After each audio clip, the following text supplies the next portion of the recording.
नमस्कार विद्यार्थियों, मैं Manoj Kumar Chittora, senior lecturer mechanical and principal government polytechnic college Baran, एक बार फिर आपके समक्ष मेरा नया ये वीडियो लेकर के उपस्थित हुआ हूँ।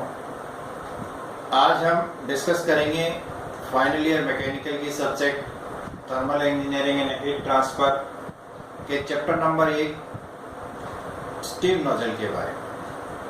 आज हम स्टीम नोजल का क्या फंक्शन होता है, नोजल कहाँ कहाँ पर उपयोग में होते हैं, नोजल स्टीम नोजल कितने प्रकार के होते हैं, इनके बारे में आज डिस्कस करेंगे।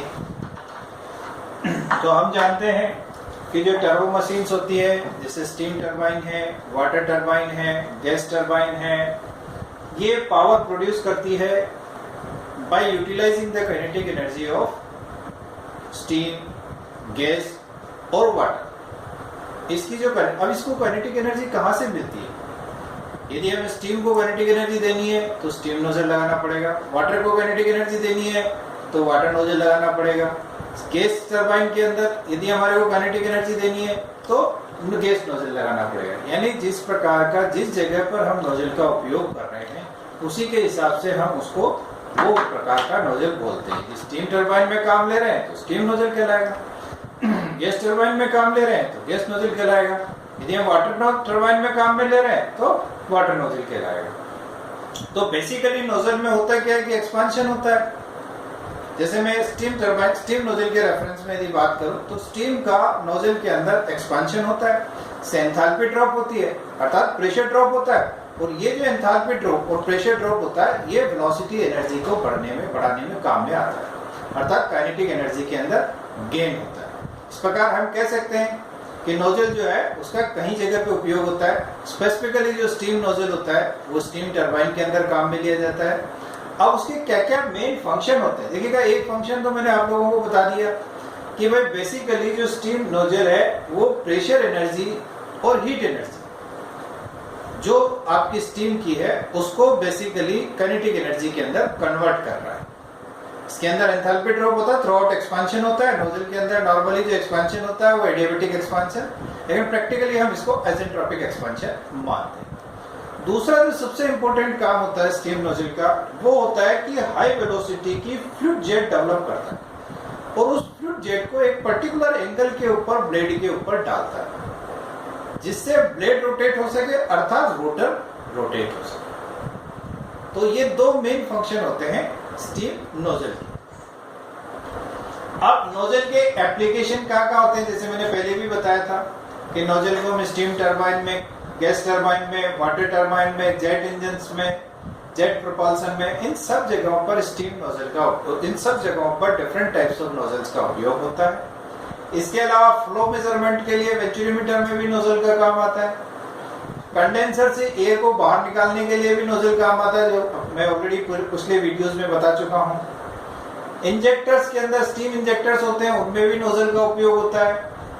आर्टिफिशियल फाउंटेन्स, जितने भी प्रकार के फाउंटेन्स आप देखते हैं, स्प्रिंकलर सिस्टम्स आप देखते हैं, उन सब में भी नोजल का उपयोग होता है। अब अपन आते हैं कि भाई नोजल होते कितने प्रकार के।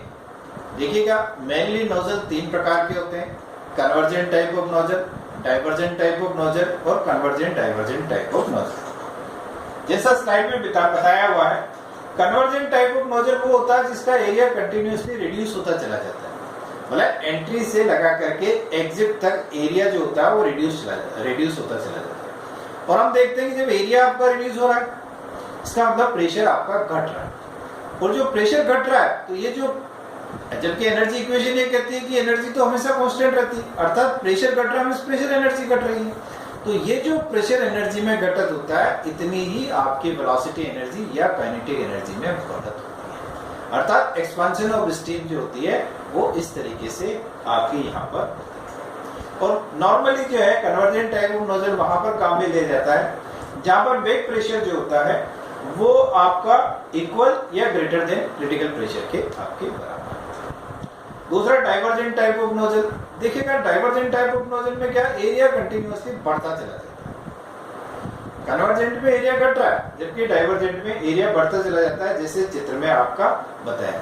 ये वहां पे काम लेते हैं जहां पर यदि क्रिटिकल प्रेशर रेशो जो है थ्रॉट सेक्शन के ऊपर वो आपका बैक प्रेशर जो है उससे कम है। यदि कहीं का बैक प्रेशर क्रिटिकल प्रेशर उससे कम है तो हम उस जगह के ऊपर इसका उपयोग कर सकते हैं।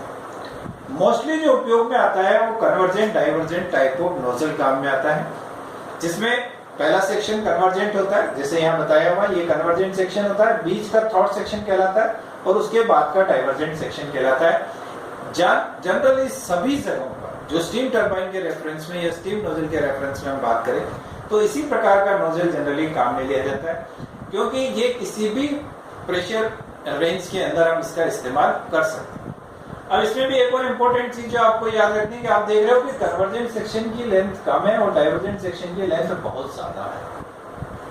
तो यदि कभी भी पूछा जाए आपसे कि लेंथ ऑफ नोजल क्या होती है, तो जो डाइवर्जेंट सेक्शन की लेंथ होती है उसी को हम लेंथ ऑफ नोजल कहते हैं। और इसके पीछे रीजन है, क्योंकि यहाँ पर वेलोसिटी इतनी ज्यादा होती है कि यदि मैं इसका लेंथ कम रखूंगा तो ये फुल नहीं चलेगा, बल्कि सीधी वेलोसिटी सीधी जो स्टीम होगी वो सीधी निकल जाएगी और इस सेक्शन और इस सेक्शन में स्टीम नहीं पहुंच पाएगी। अर्थात लॉसेस जो यूटिलाइजेशन हमें करना है वो यूटिलाइजेशन हमारे पास नहीं हो पाएगा।